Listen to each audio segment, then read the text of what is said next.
Hi, everyone. What a rush. What a great show with Gary Linton, GG Gaming gone mad there. We gave away six 500 Rand betting vouchers. Make sure you join us next week at 8:30. But right now, it's time to focus on the business of the weekend. We're going to be talking rugby, and we're going to be talking rugby betting. With a bit of luck, I'm going to have two guests with me in the studio. We were having some technical problems, but the fact that he's smiling means I think he can hear me now. So I'm going to say welcome to Gerard. Gerard, good to have you back on the show. Hi, Brent. Can you guys hear me? I can. There might be a slight delay. We'll see how things go, but managed to hear you. Welcome back to the show. And first of all, let me start off by saying, well done. Your man, Ash Dixon, he didn't arrive last week, Friday, with the first try, but he certainly arrived this one. And all I can say is I was sitting in a meeting watching you guys messaging, all slapping each other on the backs. You got on. Guess who didn't get on this week? Me. But bloody well played. He's going to score a lot of tries this season. Yeah, thanks very much, Brent. There's a slight delay. I'm trying to do it from my phone. Laptop doesn't work. So, but yeah, unfortunately, last week I had him as first scorer.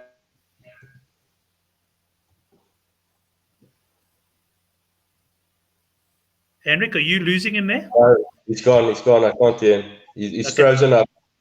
Gerard, sorry, man, you'll have to try again. We seem to have technical gremlins tonight, so you'll have to try and get back in. You've frozen there totally. So, Henrik, let's go to you. I gather that you've run into you had a rough patch a couple of weeks ago, but you've run into some hell of a nice form now. Yeah, Brent, last week was very good. Previous week was all right, and last week, it's one of those great purple patches, like you said. That it seems like every bet's a winner. But yeah, we know we also get those weekends where it's not like that. So yeah, my confidence is high. Hopefully I'm right this weekend. Excellent. We're looking forward to talking about the game for you. Of course, the focus this weekend, Henrik, we've got the Currie Cup. It's the final round of group matches. All eyes for us certainly on Griquas to see if they can book their spot at the top of the table. But then there's also the Meter 10 Cup, and I've got to say the lads on the Good for the Game forum are absolutely flying, including yourself on that tournament. And I have put a link into this week's rugby thread for those of you who are not following yet, because we got guys from Australia and New Zealand that come in. We got South Africans who followed closely, and it's been a tournament where, quite frankly, so far the punters are on top. Yeah, it's been nice, and like you said, the guys like Three Pete from New Zealand and Dave from Australia. It's nice to get the info from them. I've actually struggled to get info. I'm all over Twitter, and the Mitre 10 Cup teams, the Twitter pages, there's some of them that tweeted May this year last. So it's very difficult to get info. So it's nice to get it from guys like Three Pete and Dave. So yeah, no, I love the Mitre 10 Cup. I feel the Mitre 10 Cup's form holds up better than the Currie Cup. So yeah, and there's more games as well, so you don't have to bet on every single game on the week. You can pick and choose which one you like strong, but yeah, it's been profitable so far. Excellent. Well, just to welcome all the guys in the live chat, we've got a nice, some of you I'm sure ran to make a quick coffee after the GG Gaming Gone Mad show and are ready to talk a little bit of rugby now. Henrik, at the moment, Gerard is having some problems coming in, so it's going to be you and me. If any of the guys want to join us, who want to try and come on that are in the live chat, just send me an email, brent@goodforthegame.co.za. Mention it in the live chat so I know, and I'm happy to send you the link and see if you can come on the show with us. So why not? It's a very simple system. Unfortunately, here in South Africa, we are plagued by the Wi-Fi and some of the cell coverage sometimes. But Henrik, let's start off with the Currie Cup then. And there's all three games, I think, taking place on Saturday this week. What's the first one there? Sorry, man. After Gary's show, I didn't even get a chance to pull up the betting. Yeah, so Griquas is at 3 o'clock. Griquas with Alliance, and then it's the Bulls and the Sharks. Is the last game, sorry. Free State, Western Province, 5 o'clock, and Bulls and the Sharks, 7 o'clock. So Griquas and Kimberley, the first one. Right, and that first game, Henrik, I think I priced this game. Well, let me put it to you this way. I didn't necessarily think, this wasn't necessarily where I would have priced it, but I said the bookies would go about -3.5. It looks like I'm pretty close here. It's pretty much in that mark. But I saw you a comment on the GG Gaming Gone Mad show where you said this one's not even going to be close. Yeah, you were spot on with your handicap, Brent. Just 1 point out. It opened up 2.5. Then Griquas went out to about 4.5 at some bookmakers, and somehow I think there's been some money for the Lions. Probably punters that think the bigger union will beat the small union. I'm not sure about that. I've watched most Griquas games this year, and watch most of the Lions games as well. And Griquas, they're brilliantly coached, and the Lions not so much. And if you go through the team list, there's lots of young players in the Lions team as well. So it's not like the Lions team is superior. The Lions team, they've surprised us with the Western Province game at Newlands and the game in Bloemfontein. But I think this handicap is 10 points too low, Brent. I would be very surprised if Griquas win this game by less than 10. Griquas' defense has been very good as well. They had the one game in Bloemfontein that the Cheetahs smashed them and the defense wasn't good there. But last week against Western Province, apart from the 2 late tries by Western Province, the defense was great again. So yeah, I love Griquas. This is one of my better bets of the year. I'm all over Griquas on the -2. And I'm also going to be all over the points as well and overs. It's a 3 o'clock game in Kimberley. Weather's going to be great. Aya Jacobs, the ref, nice overs ref. And I think the points line is going to be about 30.5 for Griquas. And that flaky Lions defense, they're going to score a few, yeah. Excellent. Well, I mean, Hendrik often will say something like, it's my best bet of the tournament or my best bet of the month. When a guy says it could be one of my best bets of the year, you've got to sit up and pay attention. I must say, I also do like Griquas. I do feel that even now, the bookmakers are still underestimating them. I also haven't been impressed with the Lions. I hear exactly what you say. They won a few close games early in the tournament, but they haven't been. They were fortunate in some of those, and I thought the Sharks were far superior to them last week. Gerard, let's give it another bash and see if we got the sound on that right there with you. Welcome back to the show, and we're talking about Griquas against the Lions. Yes, sorry about that. Let's see how long it lasts. I also like the Griquas. I'm a little bit hat in hand at this stage. Last week I called out the poor Sharks fly off against the Lions, and typically the guy played a great game, slotted the drop goal, and yeah. So I'm a little bit ashamed of my one last week. He played a great game, but yeah. Look, the Lions have been my kryptonite in this Currie Cup this year. I back them, then they go the one way. Don't back them, then they go the other way. So I'm actually very afraid to put this out there because I think logic will say you should go against this. But I also like Griquas, and like Hendrik said, yes, points should be a good option. 3 o'clock kickoff, like a hard field, and yeah, there should be a lot of points. I do like that, and then I like in the individual points on the Griquas as well. Individual points, yeah, we'll see what they price up on. I was actually on Griquas points last Friday night. I think I was high at 27.5. In the end, I think they got to 30 or so. Or they might have scored another try at the end. I was busy playing poker, and I asked the people switch the TV off, and I said, guys, please leave the TV on because whatever I'm playing for poker is small fry compared to what I've got riding on that rugby game. So that was a good one. So look, the great news, Gerard, is that your sound sounds good. Hendrik sounds quite good. He's got a straight Coke in his hand there. There's no doubt about that. Everything's good, but we all know what's going to happen to my sound in a few minutes. So goodness knows what will happen then. But that's that game. I'm sure if Couch was here, he'd give us some try scorer bet. There's Justin Rowe goes to cash the Crusaders to liquidate all assets. Griquas -2.5. Let's go on to the next game then, Gerard, and I'm going to stay with you. It's the Free State Cheetahs against Western Province. As Gary Lenton said on GG Gaming, it's another tight one. We've got Free State here -2.5. Province +2.5. I see Chris Sturdy in the Good for the Game preview has gone Western Province 1-12. And Nico Olivier is very confident that Province will do the business. What do you think of this one? Yeah, it's again a difficult one. I also like Western Province, and I think Chris is onto something. That 1-12. I think it's 2.3 to 1, basically. Or 23-10. I think that's a very nice price. And I also like Western Province to win this. I like the team that they picked. I don't think the Springboks will make too much a difference. I think Walker Lowe will scrum as good as ever. But the Free State have picked I have never seen that guy's name. I think he's making his debut. Can't even remember what his name is on in front row. So I think Western Province will take this one out. And the Free State, I like also the Rikus Pretorius is making his, I think it's his debut for Western Province on inside centre, the junior box under 20 player. He's a 104 kg centre, like a big guy. And I'm looking forward to him actually to see what he can do in a Province jersey. And I do obviously like the fact that Damian Willemse is playing fly off. That should bring a new element to the attacking side of Western Province. But I don't know what happened to John Dobson and the Western Province team. It just needs to fire these guys up and get us into the semis and go and win the cup there in Kimberley. In Kimberley, geez, they'll be heartbroken, and so will all of us. I mean, at least we'll all be sitting watching it together, eh? But Henrik, let me bring you in there on this game. And one thing I do want to mention, I saw some comments, John Dobson saying, Damien not out of the Springbok mix, potentially can play himself in. But these returning players to Western Province, the question I ask, and I don't know the answer to this, but you've got to think about what their mindset could be. You've been part of the Box squad. You presumably, by coming back, unless you've been told something different, you're thinking, I'm not going to be part of the World Cup.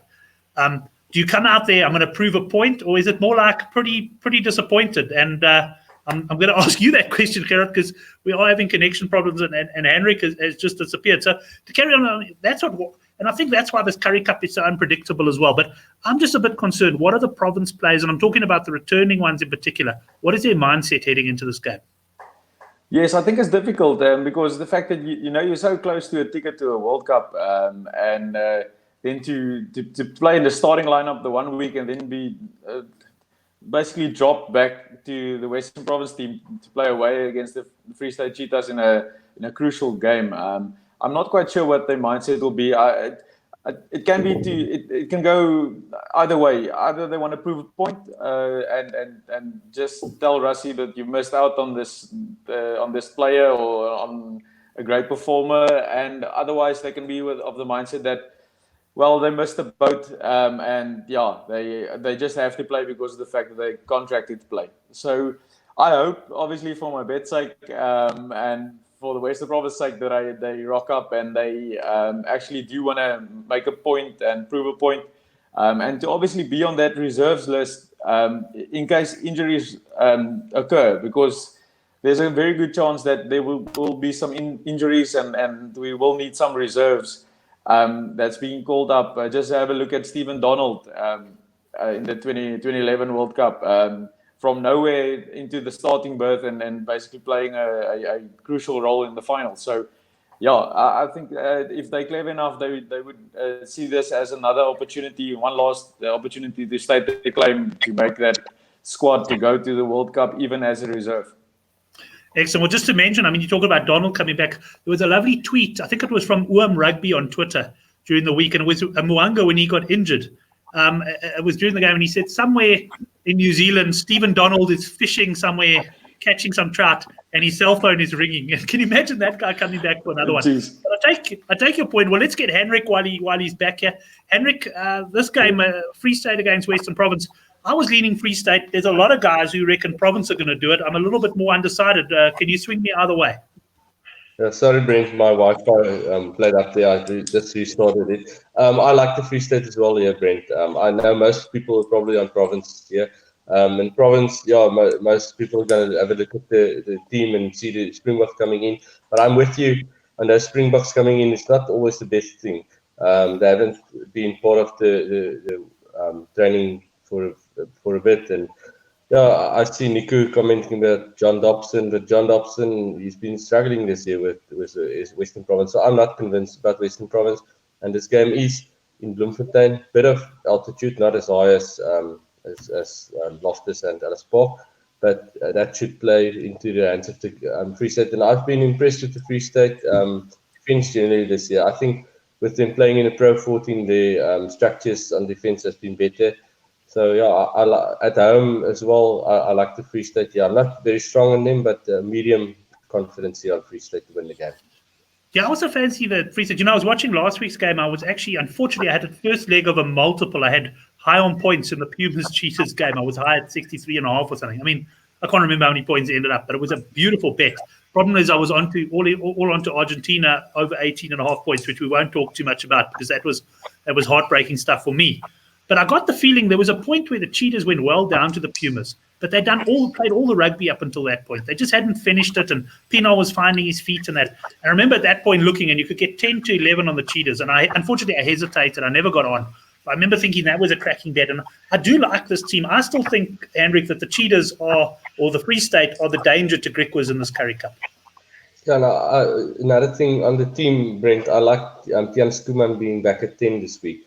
In beginning of the season, he was the 10 when they did so good, and then he got injured, and Fouchier stepped in, but now he's back at 10, and I like that. And I agree with you.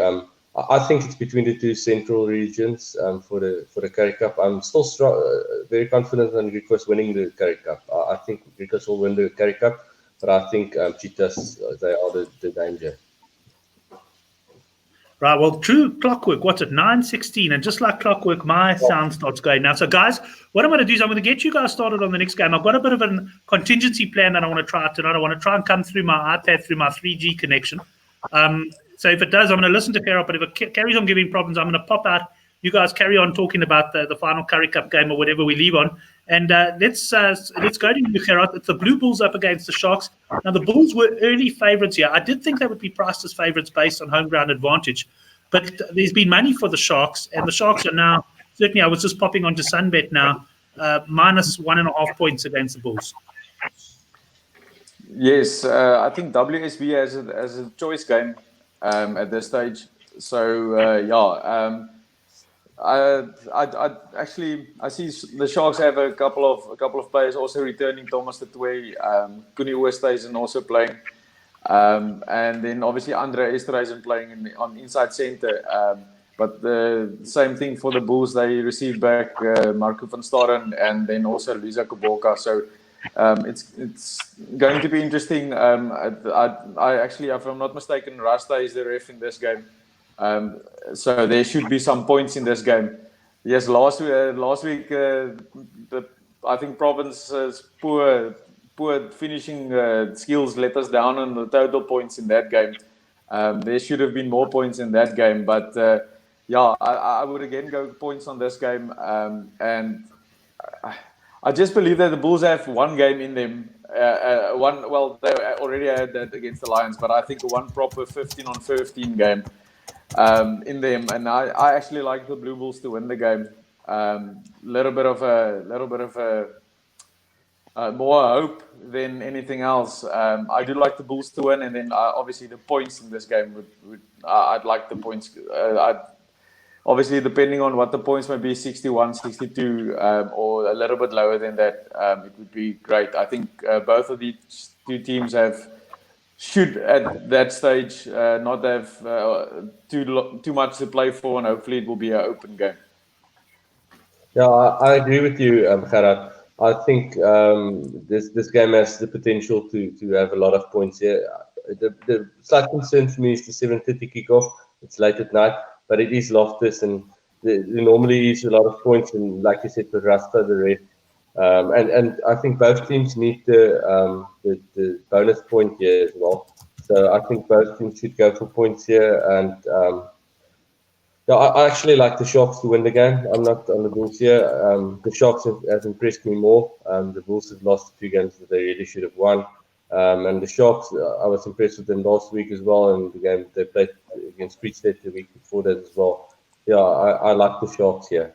So that's my play. And I'll also, it obviously depends on the quote play, on the quote total points quote. But I think if we can get anything under 60 points here, even if it being a night game, I will go over on total points here. Yeah, excellent, guys. I am back. My experiment seemed to work. I'm now on my 3G connection. I think you'll see if the other night show was anything to go by, I'm a little bit fuzzy. I did the whole show on the 3G, so the picture's not as clear, but at least I can hear you, chaps. So that's it.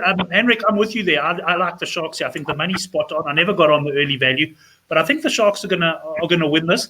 I guess I haven't had a really close look at the log. Gerard, let me ask you, do you know, is there a chance that the Sharks will go into this game knowing they cannot qualify? Or alternatively, is it likely that they're going to go into the game knowing what they have to do to qualify? Yeah, I think it's all dependent on obviously the two games prior to that, Brent.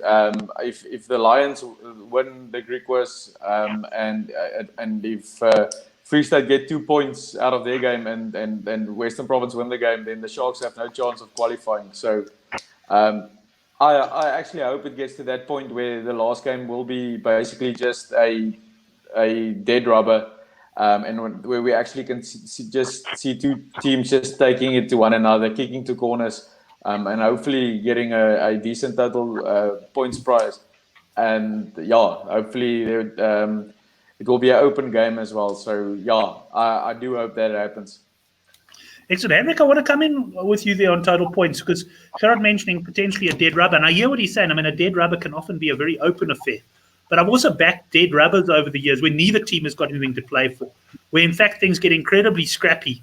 And I mean, I'll never forget the worst one was Robbie Fleck years ago being tackled by Dion Kaiser from behind. I was high on shirt numbers that day. Nearly took my life after that game. It was an absolute night. But the point being, in a way for points, Henrik, I almost want the Sharks to have something to play for. You know what I'm saying? Like, I'm not so sure I'd be. I'm not saying that it could be a wild and open, but it could also be a scrappy affair where the players don't really care. What's your thinking? Would you rather the Sharks have something to play for if you would say over at 61.5, or would you rather it be a game where none of the teams has anything to play for? I would like both teams to have something to play for, and I think even with whatever happens in the games before this, both teams might have something to play for. The Sharks, from what I've heard, both teams will chase the bonus point win. And the Bulls can't lose by too many. Otherwise, they will be for the promotion relegation game as well with the Pumas. I saw on SA Rugby Mag this afternoon, they said the Bulls' worst position they can finish in is 5th, but that's wrong. They can actually finish at the bottom if the Sharks win by too many. I actually tagged you in a tweet just now, Brent, showing all the permutations. I'm not sure whether you're going to be able to bring that up on the show, but there was a nice tweet by the Currie Cup Twitter handle that showed all the permutations for the teams that plays this weekend. And you can get a nice feel from what every team needs from every game from there. Yeah, but I'm not sure whether.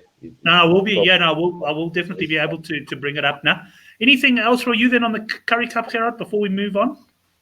No, I'm pretty happy. Thanks, Brent. Excellent. Well, let's sorry. Yeah, no, I think. Yeah, I just like the points in that one, and I like the points in the Griquas game. So from a points perspective, I'll be looking at points in Kimberley and points in Pretoria. I'm not sure about the points in Bloemfontein. I know a lot of. I spoke to a few guys that likes the points from Western Province, but yeah, me being on Free State, I'll probably say out of the points in that one. But well, the ref is Marius van Western. So all three games it is overs ref. So if you like, yeah, so I would lean overs for all the games. Right. Well, there's the tweet. It's not that clear of obviously with the small print, but that's the tweet you were talking about, Henrik. Yes, that's the one. Yeah. Excellent. So you can go onto Twitter and look for that. Just search for Henrik or myself, and you'll be able to find that one without a problem. Guys, let's talk about a Meter 10 Cup now. I don't really want to run through each game, but I'd like to call on you guys. I know you both follow the tournament closely. And Henrik, let me start with you. Run through the card and just highlight where you fancy something. Okay, I'll go through all the games for the week that's left. Tomorrow morning is Wellington versus Canterbury. Canterbury 1.5 points favourites. I like Canterbury. They lost both the games so far, but Wellington, they haven't really impressed me, and I think even with them playing at home, Canterbury is the way to go here. And I'll also be looking at overs on Canterbury points. The points line has come up, and I think it's a bit low. Total points 52.5. So Canterbury points is 27.5. So overs there for me, and I like the Canterbury minus 1.5 very strongly. Then Tasman and Manawatu. The Manawatu has been very poor, and Tasman obviously the best team in the competition, and they won't lose a game this year. But the handicap is big; it's 28.5. Tasman team is pretty close to full strength. I saw their team. So yeah, I'm leaning on the minus here. I think Tasman will do enough. Yeah, I think they will score about 50 points, and I can't see Manawatu scoring 20 points. So obviously, I like the minus 10. And then Auckland and Bay of Plenty. I posted earlier in the week on the forum. I like Bay of Plenty on the plus here. They're a championship side, and Auckland the premiership side. And both teams have been impressive. I saw Pete saying he thinks Bay of Plenty might struggle here because they're playing against a premiership side. But I like the plus. There was plus 12.5 earlier in the week. There's plus 10.5 still available, and I'll get on the plus 10.5. Next game, Counties and Waikato, not very strong on that one. Counties maybe for a win. They're slight underdogs. And then last two games, Taranaki and Northland. I think Taranaki is overrated. Northland not the best side to trust your money with, but plus 15.5. I give them the nudge there, but not very strong. And then the last game, Southland and North Harbour. Southland, they're the whipping boys every year. And Harbour, yeah, they've been disappointed. I expected better from them, but the handicap is 19.5 years, so just have to see the teams. And if North Harbour is at full strength or close to full strength, I'll take them minus 19.5. Right, Gerard, let's go over to you. Some nice picks there from Henrik. Are you in alignment with any of those? Yes, Brent. I also like Canterbury on the minus, at least minus 1.5. They don't lose that many games in a row, and I think they've lost 2 now in a row, and they do a win. On that game, Braden Enor is also back for them on left wing, so that should be a boost for them. I also do like, I see Luke Romano is also playing this weekend. With Matt Dunshee, the other lock for that played for the Crusaders. So yeah, I actually think the Canterbury minus 1.5 is my best bet for the weekend. I can't see them losing 3 in a row, but I don't like the fly off. I think he's heavily overrated, and I don't know how he's actually All Black. And then, yeah, Tasman, Manawatu is a little bit difficult. That handicap is very high.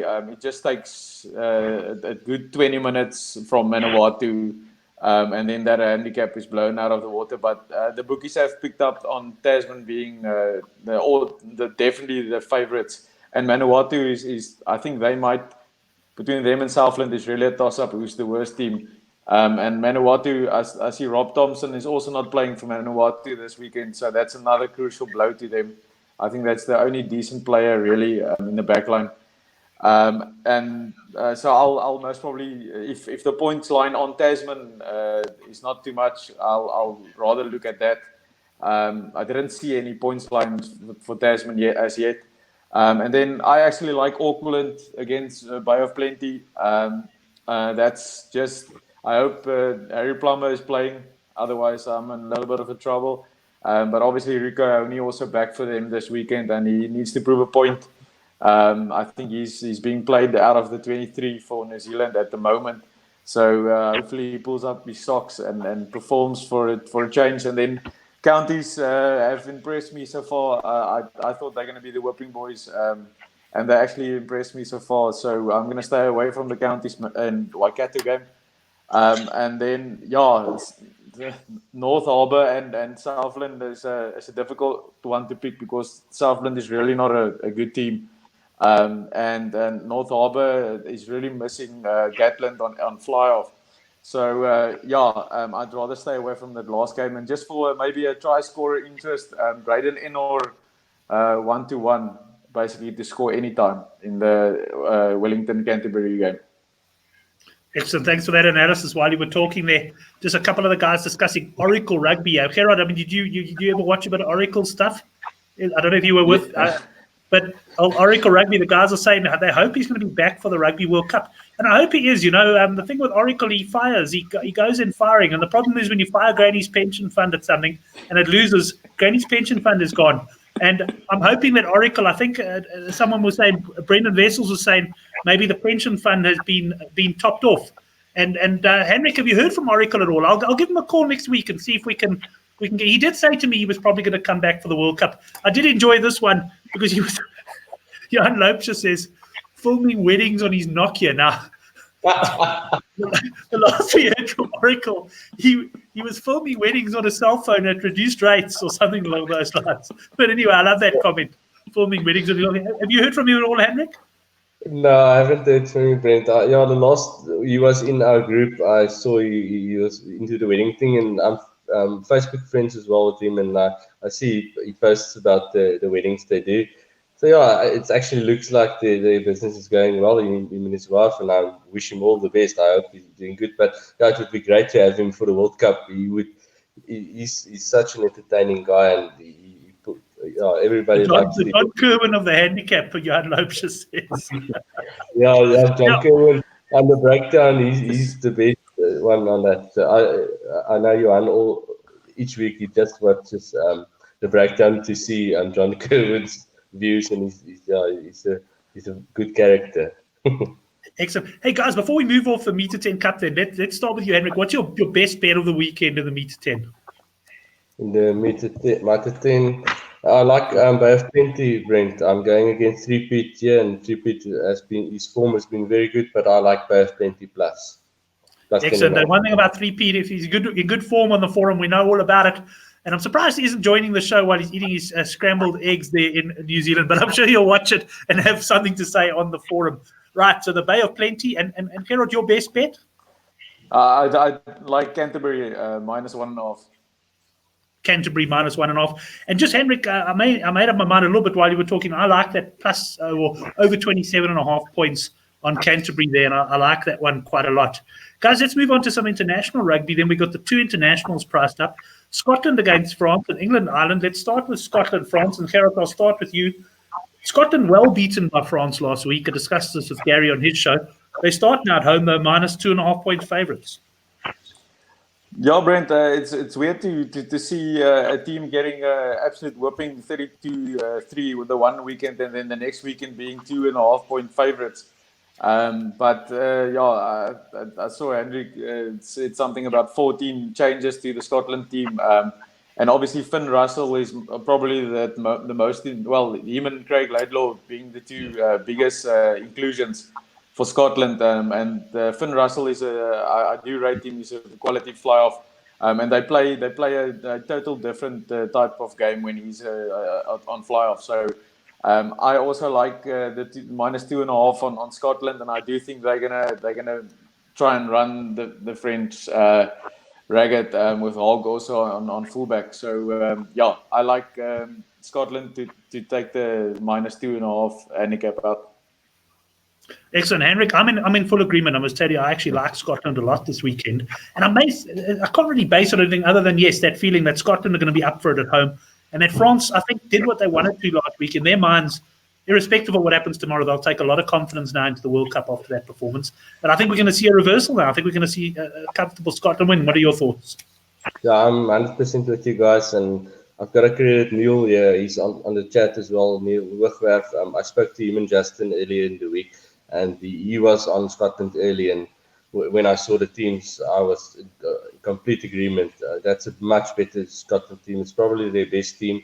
And I got on the -2.5 at 19-20 yesterday. I like that a lot. I actually fancy both the favourites here in the internationals, but I'm very strong on Scotland here. Right, as Brendan says in the live chat, it'll give some good insight into France against Argentina. I must say, I saw Henrik, yourself, and the likes of Southpaw, and nothing wrong with that. You took a position on Argentina early. The market moved in your favour, and then you saw it was probably going to go the other way, and you closed out, so to speak. And I guess you're riding with a bit of a middle there somewhere as well. I actually traded completely out of the bet in such a way that I actually hope France win the game. Because if France win the game, I make a small profit. If Argentina win it, I play square. Okay, interesting one, that. Well, let's move on to the next international then, and that's England against Ireland. England -7.5 at Sunbet. I did see Johan both on the GG Gaming show, and earlier on, I can probably go up and find his post. He was saying -5.5 England. He was very strong on. Henrik, what do you think? Yeah, he said it's put and take. He's very confident in that, and I like it as well. I took England -6.5 at even money with Bet Exchange this afternoon, and I see it has moved subsequently. It's the handicap is generally about 7.5 at 9-10 at the moment. I love that team. That England's big. I'm not convinced about the.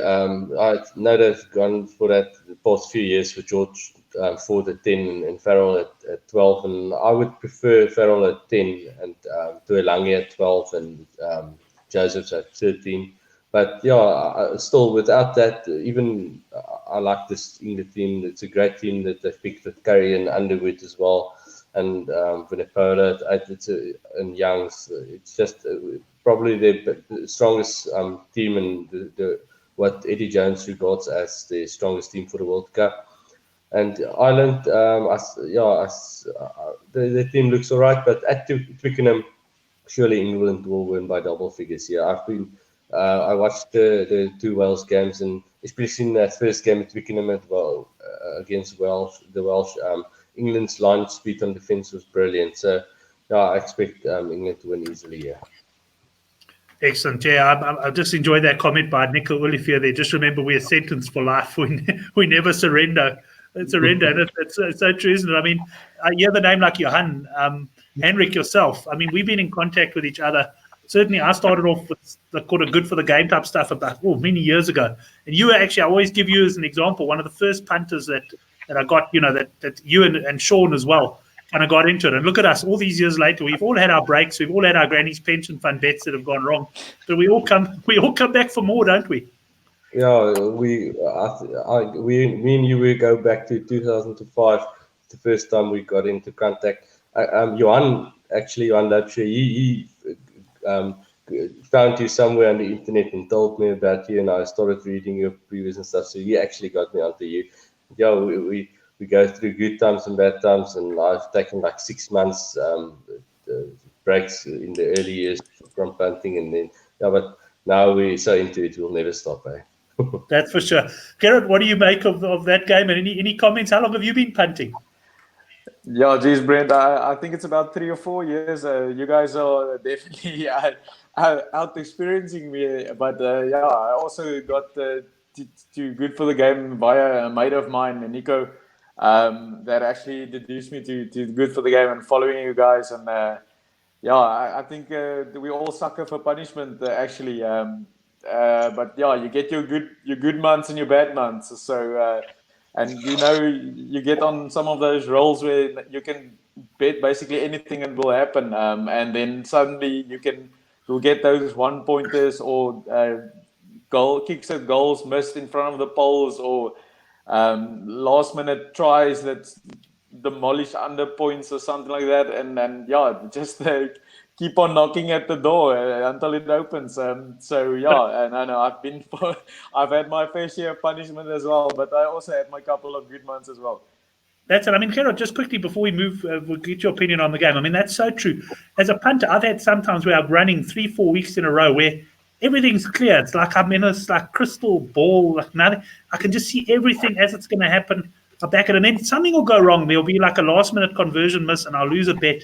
And a week later, I'm sitting there going, what the hell happened to my form? I mean, it must be like a batsman. You're hitting it out the middle of the bat. You're hitting it out the middle of the bat. And someday you go in there, you get a one that crawls along the ground and bowls you. And then after that, you're on the edge the whole time. I mean, it's something that only a punter can understand, eh? For sure, yes. Last week, Saturday, I actually, just before the game, I took total penalties in the New Zealand and Australia game. It was...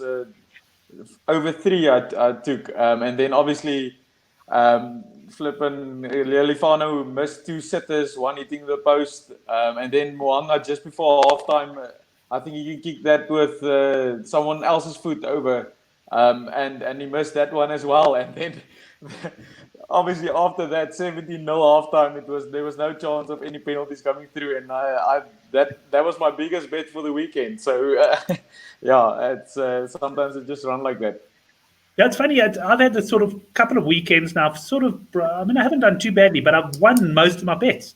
But my big bets, the week before it was New Zealand over 4.5 tries, and this time my big bet was Argentina over 18.5 points. And I mean, when that conversion missed, I thought, well, I've still got like quite a long time. And then they scored that try, and when they went back, and I was watching in Bok Towns. I mean, I was in my Bok jersey. I mean, I had to be careful how I behaved. But when they went back for that, I mean, I knew the way my big bets had been going. I knew it was gone, and it's crazy the way it happened. But anyway, let's hope we can have all upwards this weekend. And what do you think of the final Test match we're discussing here, England against Ireland? Yes, Brent, I actually totally agree with you guys on the England. I think if you ask Eddie Jones what's his if he had to play the World Cup final on Saturday, what will be his team? I think this would be exactly his team to play the World Cup final. Obviously, Billy Vunipola being there, and his brother is also playing, if I'm not mistaken, this weekend. Marco Vunipola. So I would assume he's also there. I do like England on the minus. I think they're gonna take it out on Twickenham, and then obviously Ireland will miss Sexton not playing, so he's absolutely huge for them. So yeah, I do agree. England on the minus in that game. Excellent. Any other rugby, Gerard? Am I missing something this weekend? I mean, it's just those two internationals, what I've seen priced up. We've talking about the New Zealand comp and the Currie Cup. There's nothing else this weekend, is there? No, I think that's about it. I don't know if you want to risk something on the Currie Cup First Division. That's all other rugby I can actually. That's where we need Pierre Ball, who comes on the show sometimes. He's based, I think, also in Switzerland or something now. We need him to look at that. He normally finds the value in the early weeks of like the Super Sport calendar and that type of stuff. Henrik, anything else from your side? This is a point of the show where you normally pop out with something in Japan or something like that. Yeah, unfortunately, the Pacific Nations Cup has ended now, Brent. Yeah, but Japan has been good to us, and I'm looking forward to backing them every game in the World Cup. I think the top 14 is starting. Brendan Wessels has commented that, but I haven't done any studying on that, and generally I haven't over the years I haven't really punted the top 14. I would, when I'm bored and it's on, I would maybe take a small bet in running when I get a feel for a game, but I generally don't really punt the top 14, so I can't help anybody with the top 14. Excellent. Well, Brendan Wessels is saying he likes the Bordeaux Bagels against Toulouse, -4.5 at home. Toulouse missing players, and Bordeaux have spent a lot. And there are a few guys on, I think it's Brady on the Good for the Game forum that also posts on top 14. So have a look. For me, my top 14 betting is normally because it's late at night. So if I've had a bad weekend, I have a bet on the last top 14 game. If I've had a good weekend, I have a bet on the last top 14 bet. And the same thing applies when it's really been a bad weekend. Sunday at about 5 o'clock, there's normally a live top 14 game, and that's when I punted, and that's it. So, I won't be betting on harness racing in France like Johan. But guys, I think that wraps up the show. I'll never forget the guy used to call the harness racing in Australia. But that wraps up the show. Let's finish off. Your best bet, and if it is the New Zealand bet in the Meet to 10 Cup, that's also fine. Let's start with you, Gerard. Sorry, I should actually say who I'm speaking to. Sorry. I like the Canterbury -1.5, and then also Braden Eno to score a try, anytime try scorer. He should be up for it and try and also make that final squad. Maybe they should pick Eno in Rico Ioni's place. He has more to offer. Excellent. So that's some confidence there from Gerard. Henrik, yourself? Griquas all the way, Brent. I didn't have to ask that question, eh? From I like Griquas. I love the Griquas, and I will really be shocked if they win by if they win by single figures. I have them winning easily here, and I think I'm not sure who's going to organise the logistics for the final for GG Gaming. Probably Currie. I'm feeling for her. She'll probably have to start. The logistics. I don't think ticket for the final is going to be easy to get by because the stadium isn't that big. But yeah, they'll have to start thinking about that final. Excellent. Yeah, that's going to be an interesting one. Nico just saying to me, am I sold on Western Province? I've got to be honest, not yet, Nico. I still think the Free State are big runners there. We'll have a look. I certainly am sold on Griquas, and I must say it was one of those shows where there's plenty of confidence around. I will be sending out a best bet, which is going to be quite interesting. Last week we did nail Griquas, and we just missed, unfortunately, the value bet in the newsletter last week, which was Ash Dixon, anytime try scorer at 5-2. And I must tell you, the reason I didn't play him this week is because he was 15-10 when I looked this morning, and I let the price put me off, and I was kicking myself when I was watching your WhatsApps there.